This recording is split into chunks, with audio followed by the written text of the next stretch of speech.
Are you facing the issue of the language bar missing from your Windows desktop? Don't worry, we've got you covered. In this video, we'll walk you through step-by-step solutions to restore the language bar on your computer. Search for setting in Windows search bar.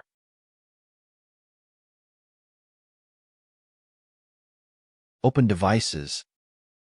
In the left side, you see the option Typing.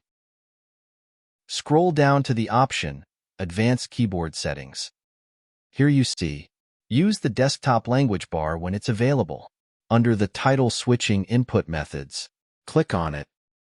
Here you see the language bar is back. If the problem is still there, click on Language Bar Options. Under Language Bar menu you see Hidden Option is selected. Change to Docked in the taskbar. Apply and close the window. If the problem is still there, we go forward to the next solution.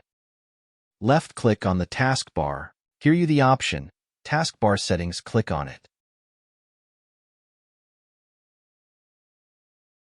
Scroll down to System Icons on or off. Here shows the icons and the option to hide or show. Click on Input Indicator. Turn the button on. Here you see the language bar is back.